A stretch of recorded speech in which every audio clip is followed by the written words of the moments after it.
પહેલા મુદ્દાની વાત કરીએ તો કહેવાય છે કે ખેડૂતો જેટલું સહન કરે છે તેટલું કોઈ સહન નથી કરતું। ત્યારે રાજ્યનો હરેક ખેડૂત હાલ રડી રહ્યો છે। કારણ માવઠું। કારતકમાં અષાઢ જેવા માહોલથી ખેડૂતોના મોઢે આવેલો કોળિયો ઝૂંટવાયો છે। સતત 4 દિવસથી પડેલો વરસાદ એટલો વરસ્યો કે ચારેકોર તબાહી ફેલાવી। ખરીફ સિઝનના તૈયાર પાકો મગફળી, કપાસ અને ડુંગળી પાણીમાં ગરકાવ થયા।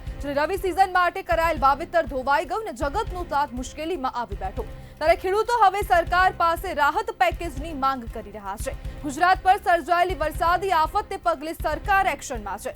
સતત પરિસ્થિતિનો તાગ મુખ્યમંત્રી પણ લઈ રહ્યા છે। સાથે સાથે મંત્રીઓને તાત્કાલિક અસરગ્રસ્ત વિસ્તારોની મુલાકાત લેવાની સૂચના આપી છે। કૃષિ મંત્રી જીતુ વાઘાણી ભાવનગરની મુલાકાતે છે। નરેશ પટેલ તાપીની મુલાકાતે, અર્જુન મોઢવાડિયા જૂનાગઢ અને ગીર સોમનાથની મુલાકાતે છે। પ્રદ્યુમન વાજા તથા કૌશિક વેકરિયા અમરેલી જિલ્લાના પ્રવાસે ગયા છે। અસરગ્રસ્ત ગામોની મુલાકાત લીધી અને ખેડૂતોની રજૂઆતો સાંભળી। ખેડૂતોને નુકસાનની ભરપાઈ માટે સરકાર તરફથી રાહત પેકેજની અપેક્ષા છે। હવે જોવાનું રહ્યું કે સરકાર કેટલા ઝડપથી મદદરૂપ પગલાં ભરે છે।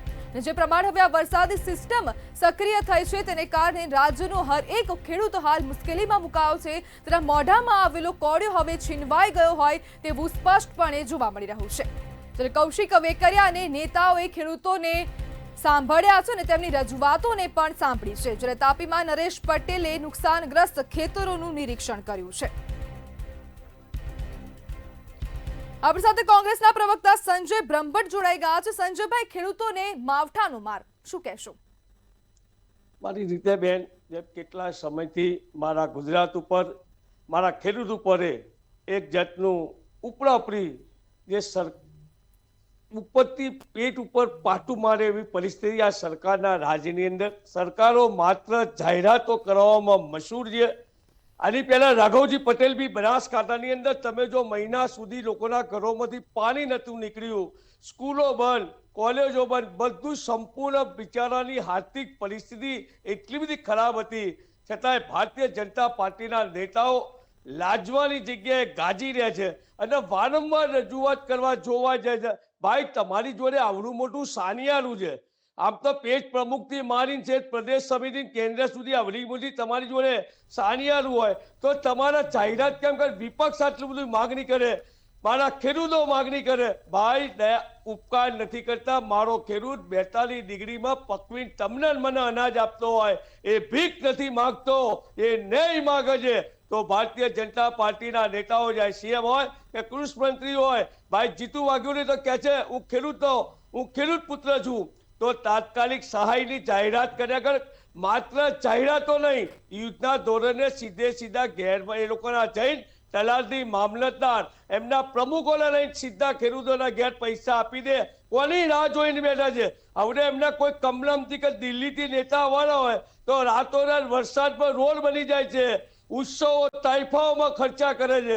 આ તો મારો ખેડૂત લાચાર બિચારાના જેમ આ ભારતીય જનતા પાર્ટીની સરકાર કહેતી હતી કે ખેડૂતોની સરકાર, આ ખેડૂતોની સરકાર નથી, આ 5 ઉદ્યોગપતિની સરકાર છે। મારી બેન એમ કહું છું। સંજયભાઈ, આપને અટકાવવા માંગીશ અને મારો પ્રશ્ન તમને એવો છે કે અત્યારે જે ખેડૂત છે તે મુશ્કેલીમાં છે, તો શું સરકાર તેને સહાય કરશે અને તેના વહારે આવશે અને કેટલા ઝડપથી સરકાર તેને સહાયના પૈસા ચૂકવશે?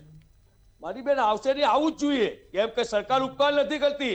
લાખો રૂપિયા મારો ટેક્સ ખેડૂત હોય કે આમ આદમી ટેક્સ સરકારને આપે છે। સરકાર તો માય બાપ છે। આ લોકોને તાત્કાલિક ખબર છે કે બેન આટલો બધો વરસાદ 1 ઇંચથી 5 ઇંચ 8 ઇંચ વરસાદ પડ્યો છે, સરકારને ખબર છે, આવડા મોટા મિનિસ્ટરો સાનિયારું તાત્કાલિક રોકડી સહાય કરવી જોઈએ, ઈદના ધોરણે બીજા બધા ખર્ચામાં કાપ મૂકી દેવું જોઈએ। હું તો કહું સરકારને તાત્કાલિક ન્યાય આપવો છે, ઈદના ધોરણે આપવો, નહીં આવો તો આવનારા દિવસોમાં કોંગ્રેસ રોડ ઉપર આવશે। મારો ખેડૂત 42 ડિગ્રીમાં તમને મને અનાજ પકવતો મારો ખેડૂત કઈ ભિખારો બાપરો નથી, માય બાપ સરકાર આપે એમાં નવાઈ શું કરે છે? મારી બેન જી સંજયભાઈ, સરકાર રાહત પેકેજ જાહેર તો કરે છે ને સહાય પણ આપે છે, પરંતુ શું ખરેખર અને જે સમય સરકાર 1.5 વર્ષ બાદ જે સહાય પેકેજ જાહેર કરી હોય તે 1.5 વર્ષે મળતી હોય છે ખેડૂતોને, તો ત્યાં સુધી ખેડૂતોને તો કેટલું નુકસાન થઈ જતું હશે? બિલકુલ ધન્યવાદ આપું આપ જેવા મેં એન્કર સાથે આજે મંત્રીઓને હું ધન્યવાદ આપીશ। મારા ખેડૂતોને વારે આવી આ બેડી મૂંગી બોબડી સરકાર જો સાંભળતી હોય તો મારા મંતવ્ય નૂટના મારી બેન એન્કરને ખરેખર હું શેર નૂટને સલામ કરું છું. વિપક્ષ તરીકે પણ મીડિયા મારું ચોથી જાગીરી છે. સેવાના માનવી સુધી મારા ખેડૂતનો અવાજ બનતી હોય તો વિપક્ષ તરીકે અમે તો ક્યાંથી અમારા તમામ કોંગ્રેસના નેતા ભાઈ કાલે લલિત વસોડા હોય કે લલિત કસરા હોય કે ભાઈ અમિત ચાવડાએ અમે તાત્કાલિક માંગણી કરી છે. અમે તો એવું કહીએ છીએ સંપૂર્ણ તમે અત્યારે ખર્ચા બંધ કરી દો.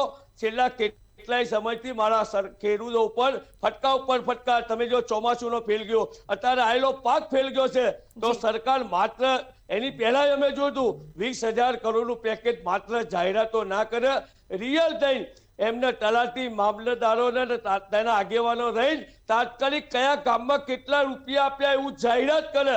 માત્ર પોકાર દાવાની ભારતીય જનતા ઉપર પાર્ટી પર અમે વિશ્વાસ નથી રાખતા. જૂઠું બોલવું, વારંવાર બોલવું. એટલે માટે કહું છું કે જો સરકારની નિયત સારી હોય તો તાત્કાલિક જિલ્લા મામલતદાર, તાલુકાના તલાટી હોય, મામલતદાર હોય કે એમની જોડે યુદ્ધના ધોરણે ગામના સરપંચ જોડે જઈને તાત્કાલિક રોકડી સહાય આપવી જોઈએ. ભૂતકાળમાં અમારી સરકારોએ આપી જ તું મારી બેન, એમાં કઈ નવાઈ નથી કરતી સરકાર. આ કે કોઈ ભારતીય જનતા પાર્ટીના ખીજામાંથી રૂપિયા નથી આપતા. આ મારા ખેડૂતોનો હક આપે છે. જી બિલકુલ સંજયભાઈ, જોડાવા બદલ આપનો આભાર.